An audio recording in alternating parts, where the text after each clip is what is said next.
Hello प्यारे बच्चों, कैसे आप सब। मैं उम्मीद कर रहा हूँ बेटा आप बहुत अच्छे होंगे, आपकी पढ़ाई बहुत अच्छे से चल रही होगी। प्यारे बच्चों, out of the box series में आज हम आ गए हैं chapter number linear equation in two variable. ठीक है, इसके प्रीवियस जो हमने किया था वो था वॉल्यूम सरफेस एंड एरिया, उसके टॉप 10 क्वेश्चन हो गए। मोस्टली चैप्टर हो ही गए आपके साथ। लीनियर इक्वेशन है और इसके बाद ट्रायंगल और देन स्टैटिक, और एक चैप्टर आपका बचेगा सर्कल्स भी हो गया है। हाँ ठीक है, कंप्लीट हो गए सारे चैप्टर्स आपके, सिर्फ 3 चैप्टर बचे हुए। ठीक है, तो 3 चैप्टर जब हमारे ये कंप्लीट हो जाएंगे तो इसके बाद जो है हमारी एमसीक्यू सीरीज जो है, जिसका एक एपिसोड हो चुका है, उसको भी हम लोग कंटिन्यू करेंगे। इसके साथ साथ चैप्टर्स के one shot formula revision plus जो इंपॉर्टेंट कॉन्सेप्ट है उसके क्वेश्चन भी हम लोग और करेंगे प्रैक्टिस यहाँ तक। ठीक है, इसके प्रीवियस में बेटा मैंने आपके साथ आर.डी. शर्मा एमसीक्यू सीरीज भी डिस्कस करी थी, और जो टॉप 50 एमसीक्यू हैं वो भी डिस्कस किए थे हमने आर.डी. शर्मा के आपके साथ। ठीक है, तो अगर आपने उनको नहीं देखा है तो आप जाएंगे हमारे चैनल पे विजिट करिएगा, वहाँ पे आपको प्लेलिस्ट में इन सब के वीडियोस एक तरफ से आपको मिल जाएंगे, तो वहाँ से भी आप इसको इजीली पढ़ सकते हैं। ठीक है, तो कॉपी पेन ले लीजिए और मेरे साथ स्टार्ट करिए आज इस चैप्टर को। चैप्टर का नाम क्या है बेटा हमारे पास? Linear equation in two variable. देखिए इस चैप्टर को बेसिकली इस चैप्टर में आपको पता है करना क्या क्या है। देखिए पहले थोड़ा सा समझ लेते हैं। यहाँ पे मुझे पता है कि यहाँ पर जितनी भी लीनियर इक्वेशन होती है, आपको पता है लीनियर इक्वेशन का जनरल फॉर्म क्या होता है बेटा, कि a1x प्लस b1y और प्लस c1 इक्वल टू 0। ठीक है, साइमल्टेनियस लीनियर इक्वेशन यही तो होती है हमारे पास। ये हो गई इक्वेशन फर्स्ट। इक्वेशन 2 क्या लेते हैं हम लोग, a2x प्लस b2y और प्लस c2 इक्वल टू 0। अब देखिए इस कंप्लीट चैप्टर में सबसे पहले हमें ये सीखना है कि जो इक्वेशंस होती हैं साइमल्टेनियस लीनियर इक्वेशन, इनको रिप्रेजेंट करने के कितने तरीके होते हैं। तो आपको पता है बेटा इनको रिप्रेजेंट करने के कितने तरीके होते हैं, हमारे पास 3 होते हैं। ठीक है, पहला जो तरीका हमारे पास ये आता है कि अगर लाइंस हमारे पास कैसी हो रही, इंटरसेक्टिंग, जैसे सपोज ये एक्स एक्सेस है और ये वाई एक्सेस है। ठीक है, आपने क्या किया, आपने लाइन 1 और लाइन 2 को इस पर रिप्रेजेंट किया और ये लाइनें कैसी हो गई, इंटरसेक्टिंग हो जाती हैं। कैसी होती हैं, इंटरसेक्टिंग होती हैं। ठीक है, अगर ये लाइंस इंटरसेक्टिंग हो रही हैं तो आपको पता है बेटा इस कंडीशन को हम लोग बोलते हैं क्या, इसको हम लोग बोलते हैं कि यहाँ पर हमें यूनिक सॉल्यूशन मिलता है। क्या मिलता है, यूनिक सॉल्यूशन मिलता है। मिलता है कि नहीं मिलता, जब लाइन करती है इंटरसेक्ट। ठीक है, अच्छा यूनिक सॉल्यूशन की कंडीशन आपको पता है, जल्दी से एक बार रिकैप कर लो भाई। देखो क्या था यूनिक कंडीशन, क्या थी बेटा कि a1 upon a2 is not equal to b1 upon b2। यही तो कंडीशन थी हमारे पास, ठीक ही नहीं थी। ठीक है, तो जब आप इन इक्वेशंस को, इनके x और y के कोफिशिएंट को कंपेयर करोगे और पाओगे कि a1 upon a2 does not equal to b1 upon b2, तो आप कह देंगे इक्वेशंस का कैसा सॉल्यूशन है, यूनिक सॉल्यूशन है, या फिर बोल सकते हैं क्या बेटा कि एग्जैक्ट वन सॉल्यूशन है। ठीक है, ये चीज, ये तो फर्स्ट केस हो गया। सेकेंड केस क्या था बेटा हमारे पास, कि जब लाइंस कैसी होती हैं, पैरेलल होती हैं इस तरीके से ये। ठीक है, मान लीजिए आपने क्या किया, आपने इन दो लाइन से ग्राफ बनाया। ठीक है, और ग्राफ कैसा आ गया, पैरेलल आ गया। अब अगर ग्राफ हमारे पास पैरेलल है तो इसकी कंडीशन क्या थी हमारे पास कि a1 upon a2 is equal to b1 upon b2 is not equal to c1 upon c2। ठीक है, ये चीज क्लियर है ये बात। तो इस केस में क्या था बेटा कि इस केस में जब लाइंस पैरेलल है तो मीटिंग तो पॉसिबल है नहीं, तो आप बोल देंगे क्या, इस केस में क्या था कि नो सॉल्यूशन, यानी कोई सॉल्यूशन हमें नहीं मिलेगा। ठीक, क्लियर है ये बात, कोई सॉल्यूशन नहीं मिलेगा। अच्छा, थर्ड केस क्या था हमारे पास, वो भी समझ लो जल्दी से। देखिए थर्ड केस क्या है हमारे पास कि ये x है और ये y है, कि जब लाइन कैसी हो जाती है, कोलिनियर, इसको बोलते हैं कॉन्करेंट, मतलब एक के ऊपर एक दूसरी लाइन आ जाएगी, यानी दोनों लाइनें यहीं पर हो जाएंगी, L1 और L2 दोनों लाइनें इसी पर लाई कर जाएंगी। ठीक, तो इस केस में क्या होगा, अब बताओ, जब ये लाइनें इसी पर लाई कर रही, दूसरी लाइन भी तो हर जगह टच करेगी, करे कि नहीं करे, जितने भी पॉइंट्स हैं बहुत सारे पॉइंट पे टच करेगी, तो आप कह दोगे जब बहुत सारे पॉइंट पे टच करेगी तो इसके कितने सॉल्यूशन हो जाएंगे, इसके हो जाएंगे मैनी सॉल्यूशन या इनफाइनाइट सॉल्यूशन। यही तो बोलते थे, मैनी सॉल्यूशन या इनफाइनाइट सॉल्यूशन। कंडीशन क्या थी, कंडीशन भी याद कर लो भाई, क्या थी कंडीशन इस वाले केस की, इसकी कंडीशन थी कि a1 upon a2 is equal to b1 upon b2 is equal to c1 upon c2। ठीक, ये कंडीशन थी हमारे पास।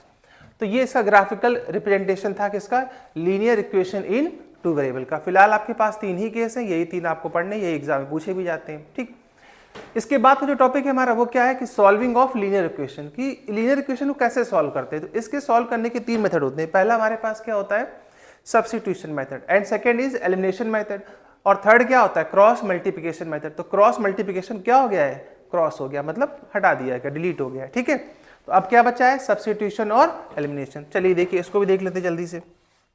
छोटा सा एग्जाम्पल लेते हैं। जैसे मान लीजिए मैंने इक्वेशन ले ली कि x plus y equal to 4 और दूसरा मैंने लिया कि x minus y equal to 2। अब आपसे पूछे कि x और y की वैल्यू क्या होगी, ठीक। अब देखिए सबसे पहले अगर हम इसमें लगाना है एलिमिनेशन, तो एलिमिनेशन क्या कहता है कि x और y में से किसी एक के कोफिशिएंट को इक्वल करो और उसको क्या कर दो बेटा, एलिमिनेट कर दो, मतलब उसको हटा दो पूरी तरीके से, ठीक है। तो जब हम इसको एलिमिनेट करेंगे, ध्यान से समझना, x और ये देखिए यहाँ पे x कैसा है, पॉजिटिव, और y कैसा है, पॉजिटिव और निगेटिव। यानी अगर मैं दोनों इक्वेशंस को ऐड कर दूं, भाई ये हो गई इक्वेशन 1, ये हो गई इक्वेशन 2, जब मैं ऐड करूंगा तो यहाँ क्या आ जाएगा, 2x इक्वल टू इधर कितना बचेगा, यहाँ हो जाएगा 6। तो देखो डैट बहुत ईजी, यानी x की वैल्यू कितनी आ गई, 3 आ गई। और ये जब x की वैल्यू आप कहाँ पुट कर दोगे, इक्वेशन नंबर 1 में, तो यहाँ से y की वैल्यू क्या आ जाएगी, 1 आ जाएगी। तो इस प्रोसेस को हम लोग बोलते हैं एलिमिनेशन मेथड, यानी किसी एक को इक्वल करिए और उसको क्या कर दीजिए, एलिमिनेट कर दीजिए। अब बात करते हैं, ये तो हो गया एलिमिनेशन मेथड, अब बात करते हैं सब्स्टिट्यूशन मेथड की, ठीक है। हाँ, सब्स्टिट्यूशन मेथड क्या होता है समझना बेटा। सेम क्वेश्चन लिखा हमने कि x plus y equal to 4 और एक होता है x minus y equal to 2, ये हो गई इक्वेशन 1, ये हो गई इक्वेशन 2। अब मुझे इसमें क्या अप्लाई करना है, मुझे इसमें अप्लाई करना है सब्स्टिट्यूशन। तो सब्स्टिट्यूशन मेथड क्या बोलता है, सब्स्टिट्यूशन मेथड कहता है कि आप किसी भी एक इक्वेशन से x या y की वैल्यू को फाइंड आउट करिए और जाकर के दूसरी इक्वेशन में पुट कर दीजिए, ठीक है। कैसे, देखो अगर मैं आपसे पूछूं कि यहां से x की वैल्यू क्या होगी, तो बहुत सिंपल है भाई, इसको इधर ले जाओ, क्या हो जाएगा हमारे पास, ये हो जाएगा 4 माइनस वाई, यही तो आएगा। अब इसको हमने कहां पुट कर दिया, इक्वेशन 2 में, तो पुट इन सेकेंड, इसमें पुट कर दो, ठीक है, पुट इन सेकेंड। यहां जब पुट करोगे x के प्लेस पर, तो 4 माइनस वाई इक्वल टू 2, ठीक। अब थोड़ा ध्यान से समझिएगा, एग्जाम में एक बार पूछा गया था एमसीक्यू में कि जो सब्स्टिट्यूशन मेथड है, ठीक है ना, बेसिकली इसका थीम क्या है या इसका पर्पस क्या है, आप कह सकते हो कि इसका मतलब इसे कन्वर्ट क्या करता है, आप ये भी कह सकते हो एक तरीके से। तो आपने एक चीज देखी कि पहले क्या था, कि पहले था लीनियर इक्वेशन इन 2 वेरिएबल, और जब आपने सब्स्टिट्यूशन यूज किया तो हुआ क्या बेटा कि जो इक्वेशन थी वो किसमें चेंज होगी, लीनियर इक्वेशन इन 1 वेरिएबल। तो सब्स्टिट्यूशन का काम यही होता है कि वो 2 वेरिएबल की इक्वेशन को सिंगल वेरिएबल में कन्वर्ट कर देता है, ठीक है, क्लियर। तो हुआ कन्वर्ट कि नहीं, तो कितना बचा यहाँ पे, इधर आ जाएगा 2, 4 को माइनस कर लो तो -2, ये कैंसिल आउट हो गया, तो y की वैल्यू कितनी आ गई, 1। अब जरा चेक करो, इधर भी कितना था भाई, देखो यहाँ कितना था भाई, 1 था कि नहीं था। अब यही y की वैल्यू यहाँ पुट करोगे तो x की वैल्यू कितनी आ जाएगी, 3 आ जाएगी, ठीक है। तो ये एक छोटे से एग्जाम्पल से मैंने आपको समझा दिया कि एलिमिनेशन और सब्स्टिट्यूशन क्या होते हैं, ठीक है। बाकी देखो डिटेल वीडियो तो मैं बना ही चुका हूँ पहले भी, ठीक है। डिटेल वीडियो आपको दोनों चैनल से मिल जाएगा, ट्रिको एकेडमी और ट्रिको एकेडमी 9, 10 दोनों पे मिल जाएगा आपको, ठीक। ये थोड़ा सा समरी था समझाने के लिए कैसे क्या होगा, ठीक है भैया। तो ये हो गया एलिमिनेशन एंड सब्स्टिट्यूशन, और ये हो गया आपका ग्राफिकल रिप्रेजेंटेशन। अब इसके बिहाफ पे जो इंपॉर्टेंट क्वेश्चन है, ठीक है, छोटे छोटे क्वेश्चन तो आप कर लीजिएगा, एनसीईआरटी में वगैरह में दिए हुए हैं, ठीक है। जो मेन क्वेश्चन है, जो टाइप हमारे एग्जाम में आती है, उसको हम लोग यहाँ पे डिस्कस करेंगे। चलिए आइए देखिए, अब क्वेश्चन क्या हमारे पास है, और ध्यान में समझो। पहला क्वेश्चन है कि find the value of x and y। अब देखो समझो, अब ऐसा क्वेश्चन जब आपको दिख जाए, ऐसा क्वेश्चन दिख जाता है कि देखिए यहाँ पर जो x का कोफिशिएंट है क्रॉस मल्टीप्लाई, देखो आप डायगोनल्स में वैल्यू मैच हो रही है, कोफिशिएंट की वैल्यू मैच हो रही है, और कोफिशिएंट भी काफी हैवी है बिल्कुल एकदम, देख रहे हो। अगर तुम इनमें मल्टीप्लाई करने जाओ या सब्स्टिट्यूशन लगाओ या फिर एलिमिनेशन लगाओ तो फिर हो जाएगा क्वेश्चन ये, तो फिर ठीक है, तो मल्टीप्लाई में ही पूरा पेपर निकल जाएगा हमारा, ठीक। तो देखिए बहुत ध्यान पे समझिएगा, जब भी ऐसा हो कि इनके कोफिशिएंट x y के डायगोनल्स में मैच कर रहे हैं, तो इन इक्वेशंस को सॉल्व करने का तरीका क्या होता है, बात ध्यान पे समझिएगा। आपने क्या किया, आपने इसको लिया इक्वेशन 1 और इसको इक्वेशन 2, ठीक। तो दो तरीके से सॉल्व करते हैं। पहले तो ये फर्स्ट केस में, ये बात ध्यान पे समझिएगा, केस फर्स्ट में हम क्या करते हैं कि दोनों ही इक्वेशंस को ऐड कर देते हैं। जब आप इन दोनों को ऐड करोगे तो क्या होगा, देखो चेक करो भाई, 7 और 1 8, ठीक है, और 7 और 3 10, तो 108x प्लस यहाँ ऐड करोगे तो भी सेम ही आएगा, 108y आएगा कि नहीं आएगा। अच्छा इस तरफ क्या बचेगा वो देख लो, देखो जब मैं इधर ऐड करूंगा तो 7 और 3 10, 8 5 13, 1 कैरी 4 और 2 2 4 4 5, ये आ जाएगा। अब आप यहाँ देखो इन दोनों में 108 कॉमन है, तो आप 108 कॉमन ले लीजिए, क्या बचा x plus y equal to 504। अब अगर मैं इसको डिवाइड करूंगा तो ये जाएगा 5 टाइम्स, देखो ध्यान पे समझना बेटा, 5 टाइम्स, तो x प्लस वाई की वैल्यू क्या आ गई 5 आ गई। आगे ही नहीं आगे, आप इसी को कर लेंगे नेक्स्ट इक्वेशन लेट। ये फर्स्ट सेकंड था, इसको मैंने क्या ले लिया, थर्ड ले लिया। क्लियर है ये बात? बोलो, ये बात समझ में आई? तो बहुत ध्यान से समझिएगा, जब ऐसी इक्वेशन हो, बहुत हैवी टाइप की इक्वेशन हो और डायगोनल कोएफिशिएंट मैच कर रहा हो, तो एक बार इन इक्वेशंस को हमने क्या किया, केस फर्स्ट में ऐड किया। अब ऐड करके हमने नई इक्वेशन बना ली, अब करेंगे क्या, सब्ट्रैक्ट करेंगे। तो केस टू में इनको कर लो सब्ट्रैक्ट। देखो, अगर हम इनको माइनस कर लें इक्वेशन 1 को इक्वेशन 2 से, तो जब आप इससे इसको माइनस करोगे तो यहाँ कितना जाएगा 11 से 7 गया तो क्या बचेगा 4, ठीक है। और यहाँ कितना हो गया 4 से 6 से 3 गया तो कितना बचा 3, तो 34x। लेकिन आप यहाँ देखो, जब आप माइनस करोगे तो यहाँ माइनस, यहाँ भी माइनस होगा, तो ये वाली वैल्यू निगेटिव हो जाएगी हमारे पास, तो ये हो जाएगा माइनस का 34y। और जब मैं इस तरफ माइनस करूंगा तो यहाँ पर भी बचेगा मेरे पास माइनस का 34। चेक करके देख लो, हमने क्या किया बेटा, यहाँ से 34 कॉमन ले लिया। जब हमने 34 कॉमन लिया तो क्या बचा, x minus y equal to minus 34, क्योंकि वैल्यू बड़ी है ना ये वाली, तो यहाँ पे माइनस ही बचेगा हमारे पास, ठीक है। ये चीज इसको हटा देते हैं, एक सेकेंड, इसको हटा दें, ठीक है। अब देखो, तो ये 34 हो जाएगा। अब इसको आप कैंसिल भी कर सकते हो, तो ये कितना हो गया, x minus y equal to -1। तो ये हमारी सेकेंड वाली इक्वेशन बन गई, ये, ठीक है।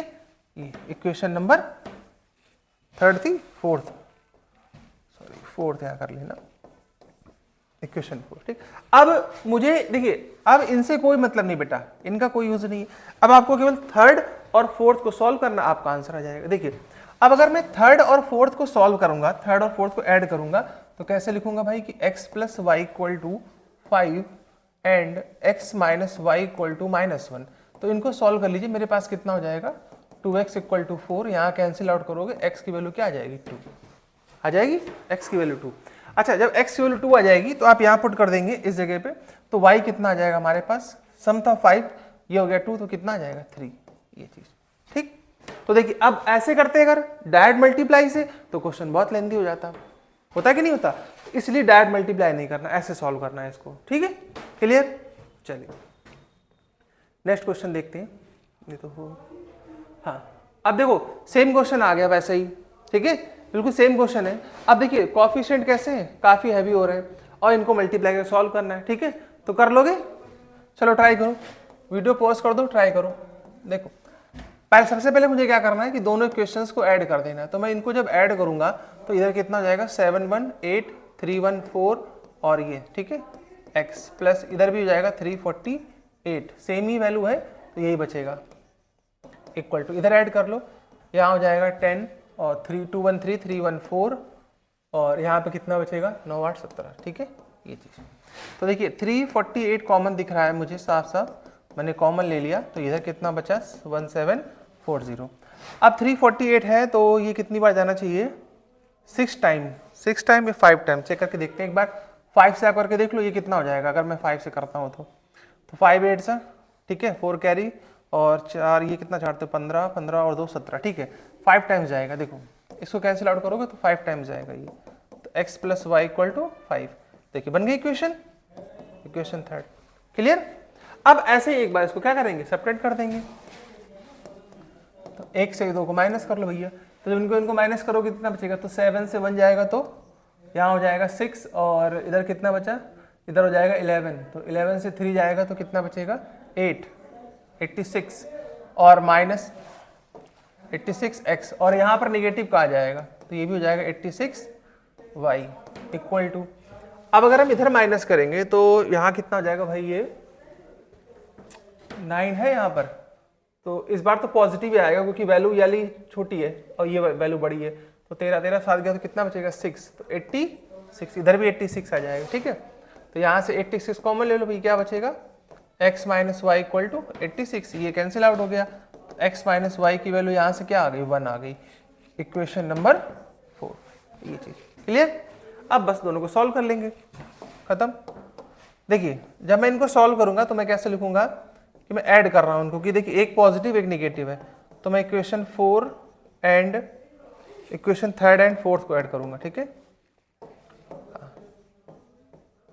एंड फोर्थ ऐड कर लो भाई। देखो कैसे लिखेंगे कि x plus y equal to 5 और x minus y equal to 1, ये कैंसिल आउट हो जाएगा 2x इक्वल टू 6, यहाँ से कैंसिल आउट करोगे तो x की वैल्यू क्या आ जाएगी 3। अच्छा जब x की वैल्यू 3 आ गई है तो यहाँ पुट कर देना, तो y कितना आ जाएगा हमारे पास 2 आ जाएगा। ठीक है, तो ये एक इंपॉर्टेंट टाइप है जो कि वर्ड प्रॉब्लम में बन जाती है। अगर आपने down stream up stream question किए होंगे तो आपने पाया होगा कि वहां पर भी ये बन रही थी इसी तरीके से। ठीक है, तो याद रखेंगे जब कोएफिशिएंट इस तरीके से हो कि डायगोनल्स मैच कर रहा हो एक्स वाई का और वैल्यू बहुत लेंदी हो तो आप इस तरीके से करिएगा सॉल्व। ठीक, क्लियर।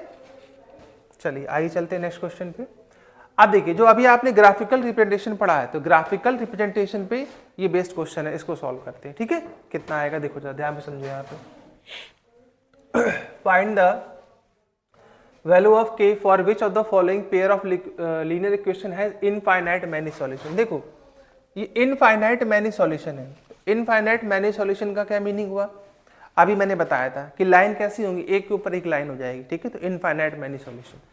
तो सबसे पहले काम में करते हैं कि इक्वेशंस को जनरल फॉर्म में कन्वर्ट करते हैं। देखिए पहले इक्वेशन हमारे पास क्या है कि 2x + 3y और -7 इक्वल टू 0। भाई इसको स्टैंडर्ड फॉर्म में कन्वर्ट करोगे, इक्वल टू इस तरफ क्या होना चाहिए 0, ऐसे इसको भी कन्वर्ट कर लो।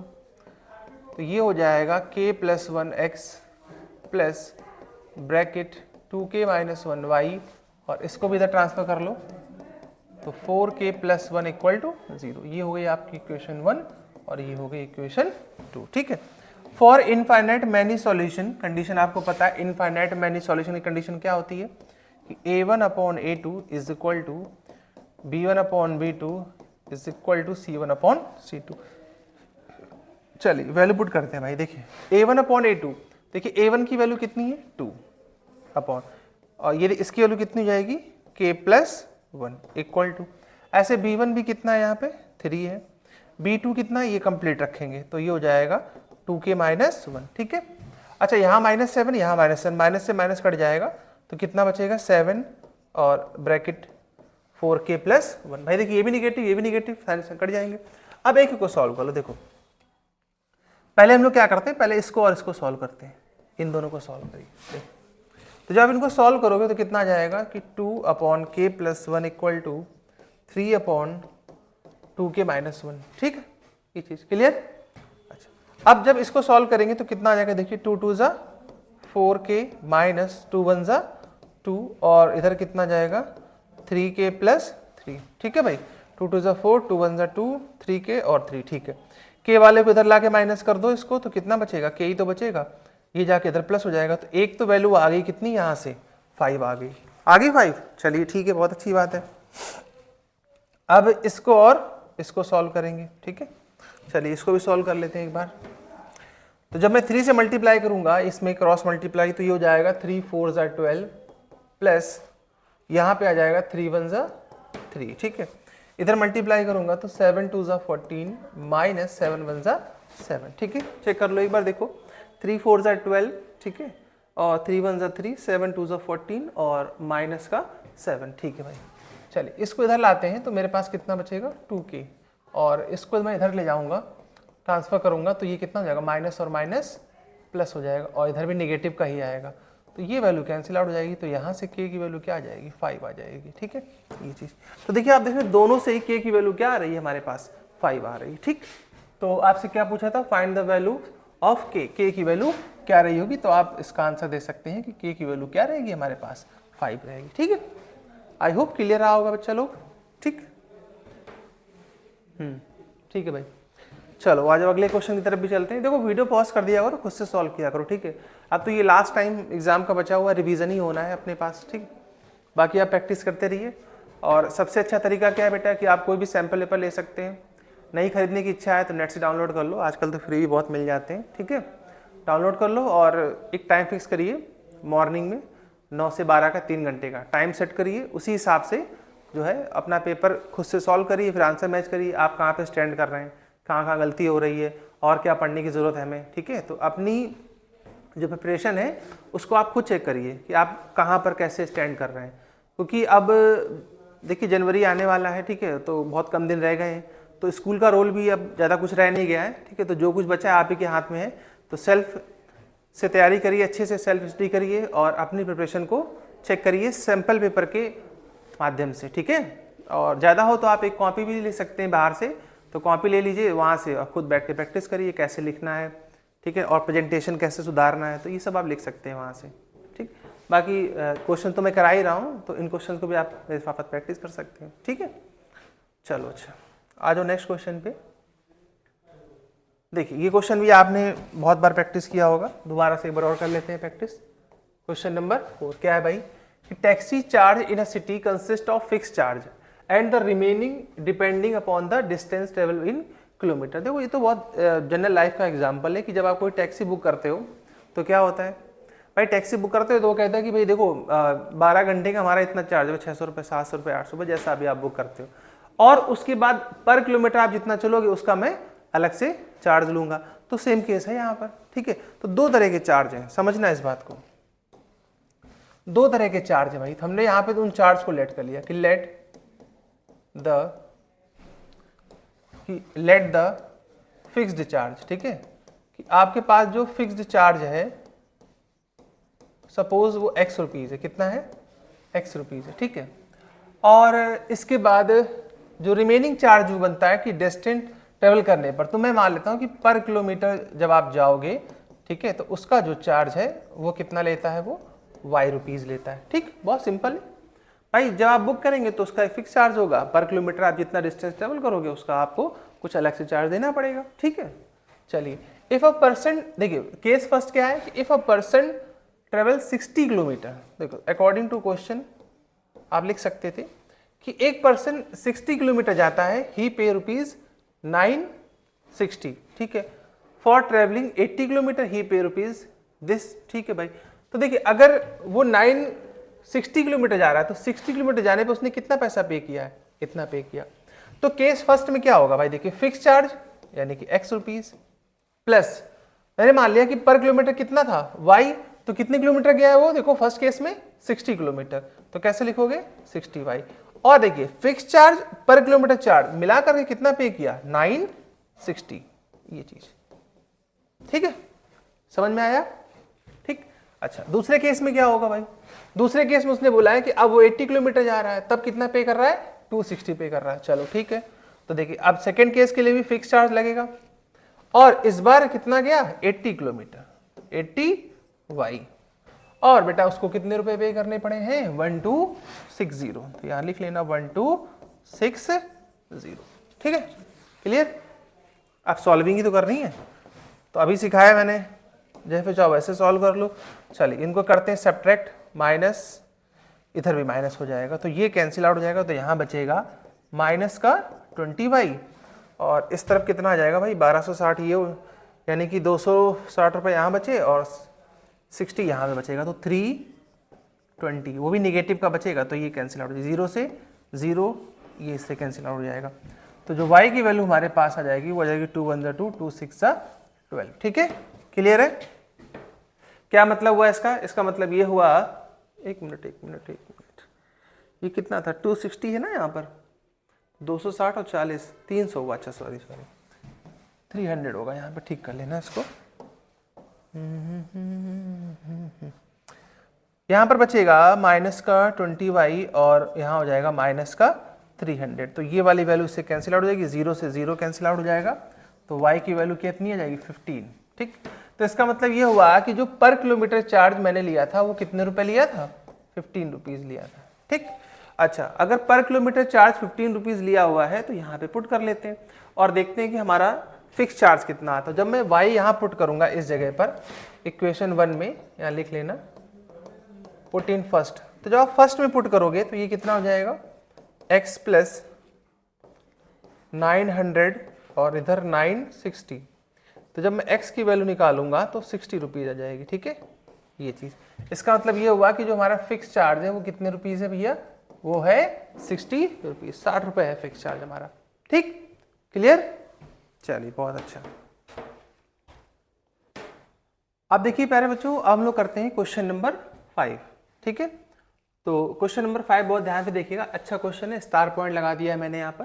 क्वेश्चन क्या है हमारे पास, क्वेश्चन है कि a place A and B are 100 kilometre apart on a highway और one car start from A another from B at the same time, ठीक है। If the car travel in same direction at different speed, देखिए question बहुत ही अच्छा है और important question है एग्जाम के लिए।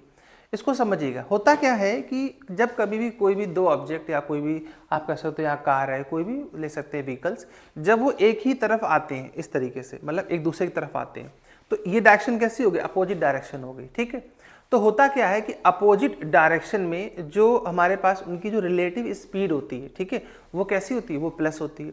और जब कोई सेम डायरेक्शन में चल रहा होता है, तो कोई दो लोग एक ही डायरेक्शन में चल रहे होते हैं, तो उसको हम क्या करते हैं, उसको हम लोग माइनस करते हैं उनकी रिलेटिव स्पीड को। बस यहाँ पर जो कॉन्सेप्ट है हमारे पास इस क्वेश्चन में, वो है रिलेटिव स्पीड का कॉन्सेप्ट है, ठीक है।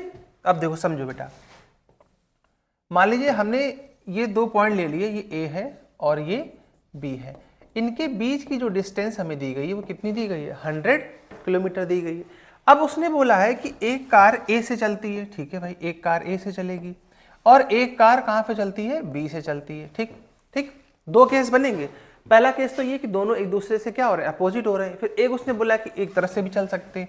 दूसरा केस ये बनेगा, देखो ए बी, ठीक है, और डिस्टेंस अभी भी 100 किलोमीटर ही है, ठीक।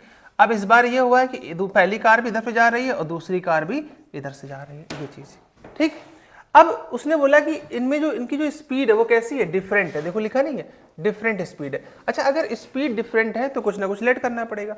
मैं मान लेता हूं कि जो फर्स्ट कार है हमारी, car first car two, car first car two, ठीक है, इसकी स्पीड को मैंने ले लिया कि भाई स्पीड होगी इसकी x किलोमीटर पर आवर और कार टू की स्पीड कितनी होगी, y किलोमीटर पर आवर। इसी तरीके से यहाँ देखिए सेम ही रहेगी speed, x kilometre per hour और इधर y किलोमीटर पर आवर, ठीक है। समझ में आया यहाँ तक? चलिए, ये बहुत अच्छी बात है ये। अब समझना बेटा, जब केस फर्स्ट बनाएंगे, केस फर्स्ट, केस फर्स्ट देखो उसने बोला है कि car travel in the same direction, ठीक है। तो यानी पहला केस जो बनेगा वो किस चीज का बनेगा, वो बनेगा आपका सेम डायरेक्शन का। डायरेक्शन कैसी है, सेम है, ठीक। देखो बेटा, जब डायरेक्शन सेम होगी तो सेम डायरेक्शन की हमने बात की, तो सेम डायरेक्शन में उनकी जो रिलेटिव स्पीड होगी वो क्या हो जाएगी, माइनस हो जाएगी। तो x minus is equal to, देखिए फॉर्मूला क्या होता है, speed is equal to distance upon time. तो डिस्टेंस कितनी है, 100, टाइम कितना लगा था फर्स्ट टाइम में, 5 आवर, मिलने में कितना टाइम लगा, 5 घंटे का। तो x माइनस वाई की वैल्यू कितनी आ जाएगी, 20। अब केस जो सेकंड बनेगा वो बनेगा अपोजिट डायरेक्शन का, ठीक है। केस सेकंड क्या बनेगा, अपोजिट डायरेक्शन का, ठीक है, अपोजिट डायरेक्शन। देखो जब आप अपोजिट डायरेक्शन बनाओगे तो दोनों की स्पीड क्या हो जाएगी, प्लस हो जाएगी। और 100 अपॉन, और देखो मिलने में टाइम कितना लगा था, 1 घंटे का, ठीक है। तो इसको जब सॉल्व करोगे तो ये कितना आ जाएगा, x plus y equal to 100, ये चीज, ठीक, क्लियर।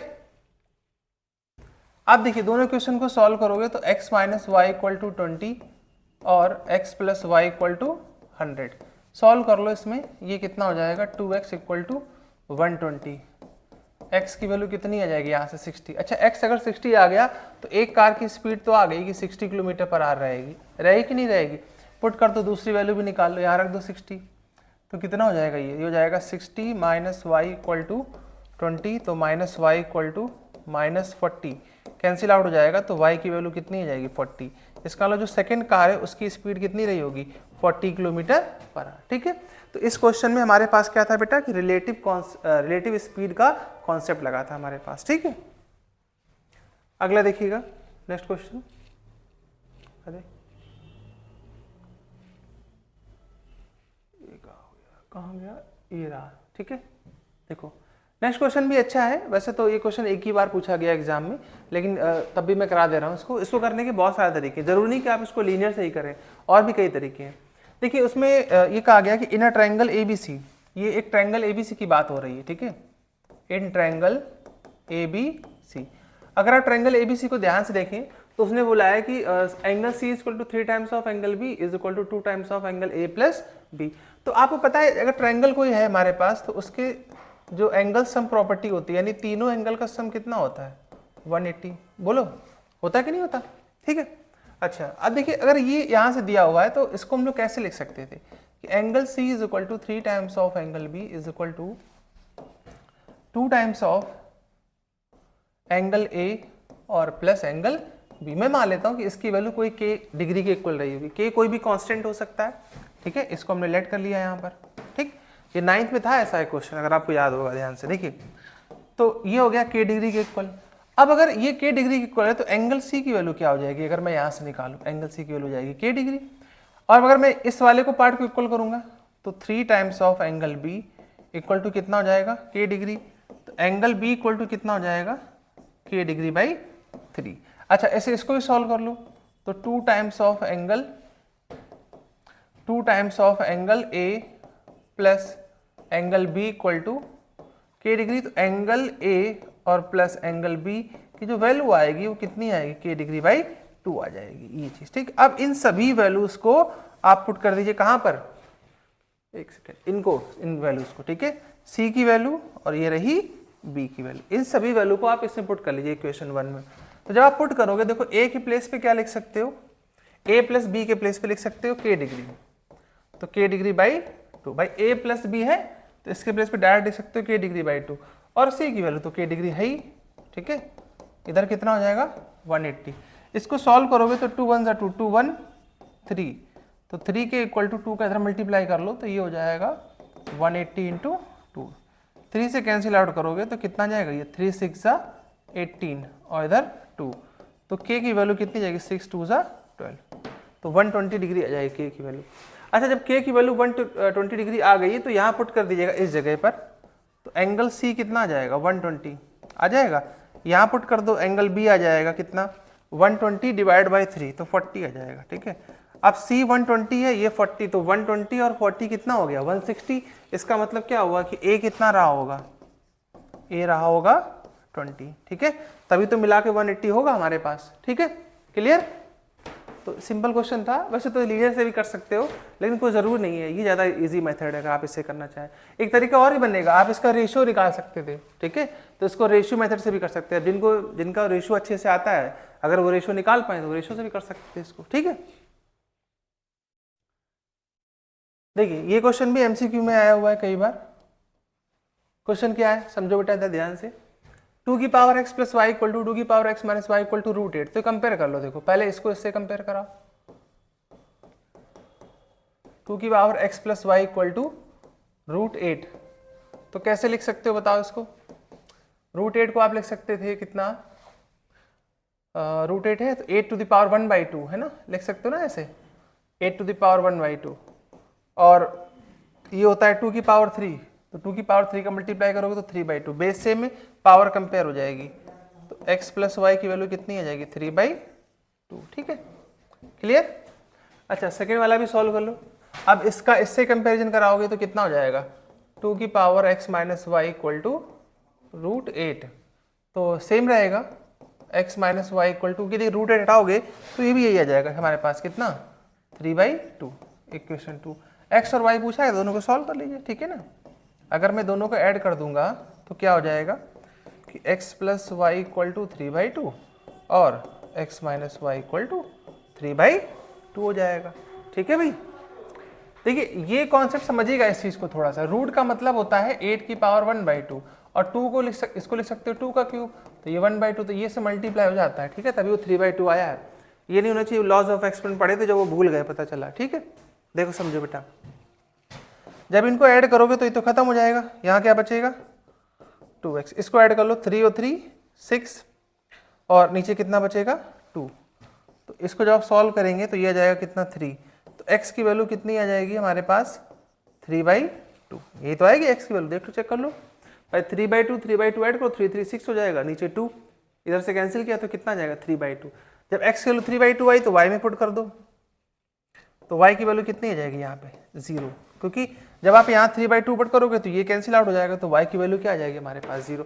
तो वही पूछा था कि x और y की वैल्यू क्या होगी, तो x की वैल्यू 3/2 होगी और y की वैल्यू 0 हो जाएगी, ठीक है।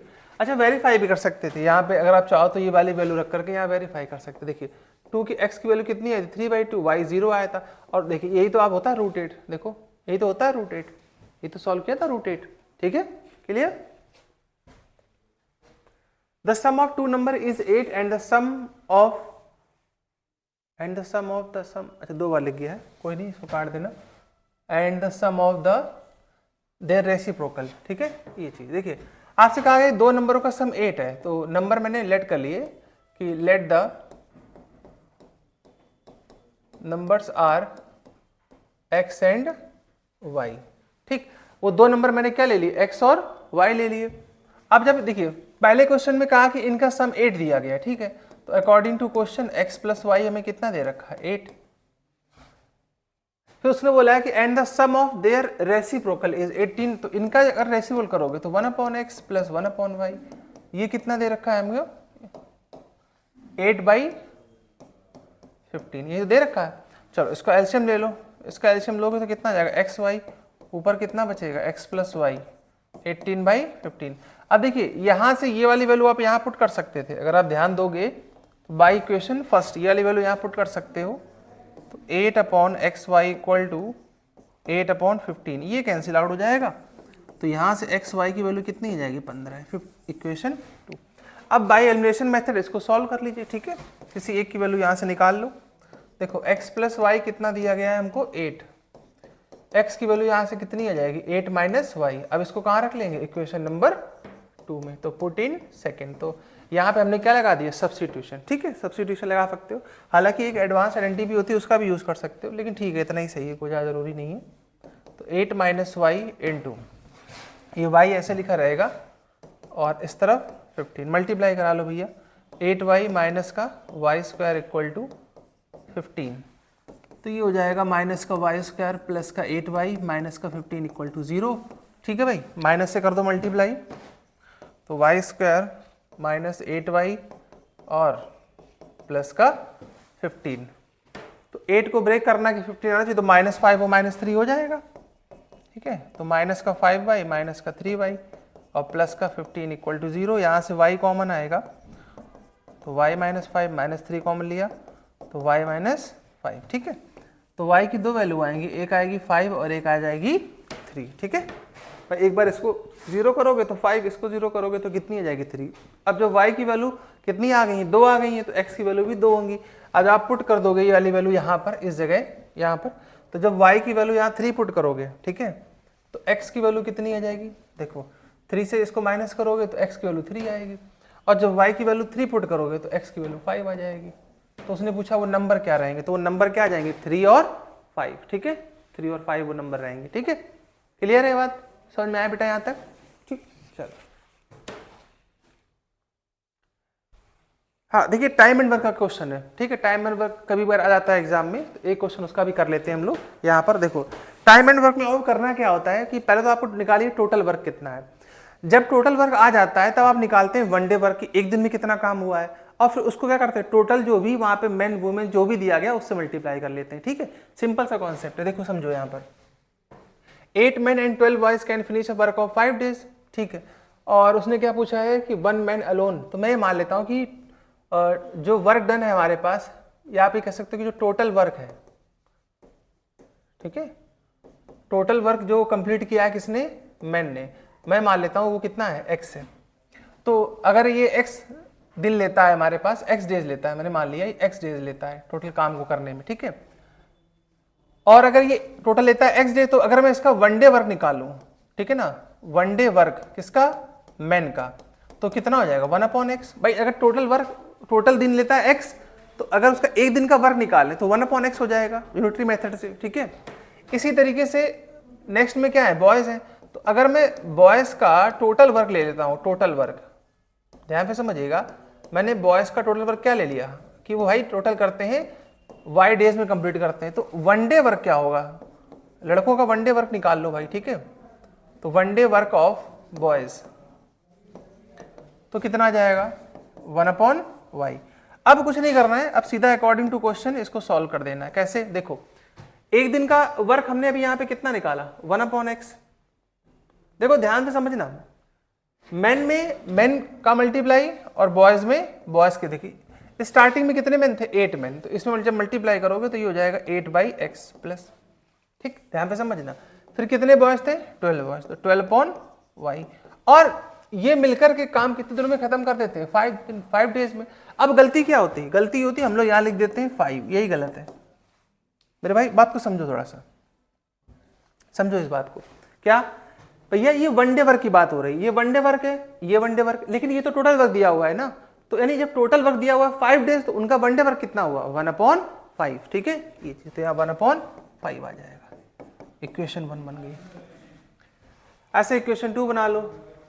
अब सेकंड वाले केस में कितने लोग थे, 6 मैन थे, तो 6/x प्लस, और इधर कितने बॉयज थे, 8 बॉयज, तो 8/y, और काम कितने दिन में खत्म करते हैं, 7 दिनों में, तो 1/7। तो ये हो गई इक्वेशन 2। बस बात खत्म, इनको सॉल्व करिए, आपका आंसर आ जाएगा। ठीक है भाई, सॉल्व तो कर ही लोगे, किसी एक को कर लो इक्वल, जो तुम्हें अच्छा लगे। किसको करोगे, 8 to the 16, 8 का करोगे तो y को इक्वल कर लेते हैं, ठीक है, y को इक्वल कर लेते हैं। देखो कैसे इक्वल करेंगे वो समझना थोड़ा सा।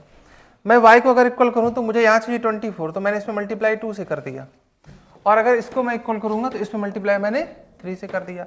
चलो जरा ध्यान से समझना भाई, क्योंकि यहाँ पे प्लस माइनस का खेल है नहीं, क्योंकि दोनों सेम साइन के हैं, तो इसलिए माइनस करना पड़ेगा। पहले मैं 2 से मल्टीप्लाई इक्वेशन 1 में करूंगा, तो 2 8 16/x प्लस 12 2 24 इक्वल टू, ये हो जाएगा 2 1 2। इसी के नीचे इसको लिख लो, 6 3 18x प्लस 8 3 24y, इधर कितना हो जाएगा 3/7। अब माइनस करें तो माइनस माइनस माइनस, तो ये वाली वैल्यू गई, ठीक है, कैंसिल आउट हो गई। ठीक है भैया, इधर कितना बचेगा 2, वो भी माइनस का।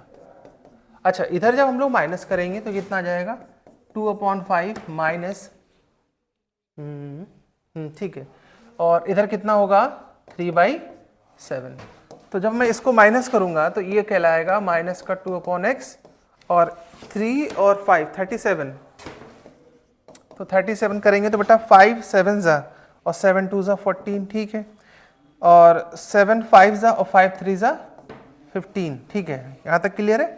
तो अब मैं इसको जब क्रॉस मल्टीप्लाई को, यहाँ बचेगा -1, माइनस से minus cancel, x equal to 70, 35 दूनी 70, x की वैल्यू 70 आ रही है, ठीक है। इसका मतलब ये हुआ कि जो मैन है, ये मैन, इनको टोटल दिन कितने लगे करने में काम को, 70 डेज, ठीक है, 70 डेज। अच्छा, x की वैल्यू आ गई है, तो कहाँ रखना चाहोगे, यहाँ रख लो, चाहे जहाँ पे कैंसिल आउट हो जाए। देखो कहीं पे कैंसिल होगी, चलो यहीं रख के सॉल्व कर लेते हैं एक बार। x की वैल्यू को यहाँ रख के सॉल्व करो, देखो कितना आ रहा है, तो ये हो जाएगा 70/x, अरे यार ये हो जाएगा कितना 8/70, ठीक है, और प्लस का 12/y इक्वल टू 1/5। इसको ला के इधर माइनस कर लो, तो 12/y इक्वल टू 1/5 माइनस का 8/70, तो 12/y इक्वल टू, भैया इसको सॉल्व कर लेना एक बार, देखो कितना आ रहा है, कितना एलसीएम आएगा इसका 70, 5 से डिवाइड किया तो 5 1 जा 5, 2 कैरी 5 4 जा, ठीक है, और यहाँ तो 80 हो जाएगा ऊपर, तो यहाँ कितना बचेगा अपने पास माइनस करने से 6, और 6 2 जा 12, तो y की वैल्यू 140 आ जाएगी, ठीक है। यानी इनको टाइम कितना लग रहा है बॉयज को, 140 दिन लग रहे हैं, ठीक है, 140 डेज। थोड़ा समझिएगा इस बात को बेटा। देखिए यहाँ पे बचेगा कितना हमारे पास माइनस करने, 14 से 8 जाएगा तो 6, और 6 2 जा 12 क्रॉस मल्टीप्लाई, तो y की वैल्यू कितनी आएगी 140 आ जाएगी, ठीक है, ये चीज़ क्लियर। तो सिंप्लीफाई करना आना चाहिए भाई। चलिए लास्ट क्वेश्चन है आज का, देख लेते हैं। Find the values of m and n for which of the following linear equation has infinite many solution. देखिए चलिए, तो इनफाइनाइट मैनी सॉल्यूशन कंडीशन आपको पता ही है, समझिएगा थोड़ा सा। पहले इसको जनरल इक्वेशन में कन्वर्ट कर लो। देखो ये इक्वेशन कितनी आ जाएगी 3x प्लस 4y और माइनस का 12 इक्वल टू 0, ठीक। ऐसे इसको भी कन्वर्ट कर लो जनरल इक्वेशन में, तो ये कितना हो जाएगा m प्लस m, नहीं यहाँ n होना चाहिए, यहाँ पर ये n होगा, ठीक है, तो ये हो जाएगा m plus n x plus 2 bracket m minus n y, और इसको भी इधर ले आओ भैया, तो कितना हो जाएगा ये चीज, ठीक है, समझ गए, कोई दिक्कत तो नहीं इसमें। चलिए अब इनफाइनाइट की कंडीशन लिख लो, a1/a2 equal to b1/b2 equal to c1/c2, ठीक है, कंडीशन लिख ली। अब वैल्यू पुट कर दीजिए, कितना आ जाएगा देखो भाई यहाँ पर 3/m plus n equal to, इधर कितना बचेगा, देखो यहाँ पे a1 की वैल्यू 3 है, a2 की वैल्यू ये हो जाएगी, यहाँ 4 और यहाँ ये कंप्लीट हो जाएगा 2m माइनस n। बहुत ही केयरफुली करने की जरूरत है, इस क्वेश्चन को, माइनस ये 12 है ना हमारे पास, माइनस और ये माइनस कैंसिल हो जाएगा, तो यहाँ पर बचेगा 5m माइनस 1। अब देखिए यहाँ भी लीनियर इक्वेशन बन जाएगी जब दो दो को सॉल्व करोगे, ठीक है। पहले हम लोग इसको सॉल्व करेंगे, इसके बाद इसको और इसको सॉल्व करेंगे, ठीक है। देखो तो मैं 3 का मल्टीप्लाई कराऊंगा तो 3 5 जा 15 माइनस का 3, ठीक है। और इसके बाद 12 को कराऊंगा इसको मल्टीप्लाई तो कितना हो जाएगा ये, एक मिनट, पहले मैंने 3 का कराया, 3 5 जा 15 और 3 1 जा 3। अब 12 का कराऊंगा तो कितना हो जाएगा 12m प्लस का 12n, ठीक है। अब m को एक तरफ ले आओ, इस तरफ इसको, तो जब मैं इसको इधर लाऊंगा तो मेरे पास कितना हो जाएगा, इसको उधर ले जाते हैं तो ये हो जाएगा हमारे पास 3m, ठीक है। 15 से 12 को 3m और माइनस का 12n और इक्वल टू 3, तो ये पहली इक्वेशन बन जाएगी हमारे पास, ठीक है। चेक कर लो, देखो इसको इधर लाएंगे तो 3m, ये इधर लाए तो -2n, ये इसको इधर भेज दिया तो ये पहली इक्वेशन बन गई इसको सॉल्व करने से, ठीक है। अच्छा सेकेंड इक्वेशन किसको बनाएंगे, इससे इसको सॉल्व करके, ठीक है भाई। तो देखो ये तो 2 हो जाएगा हमारे पास, सीधा सीधा दिख रहा है 2 2 सा, और 2 से कैंसिल करोगे तो ये 6 आ जाएगा, तो सीधा सीधा मल्टीप्लाई कर देंगे तो ये हो जाएगा 5m माइनस 1 इक्वल टू, इधर क्या बचेगा, इधर सिर्फ बचा है हमारे पास 6 का मल्टीप्लाई करना, तो 6m माइनस 6n, ठीक है।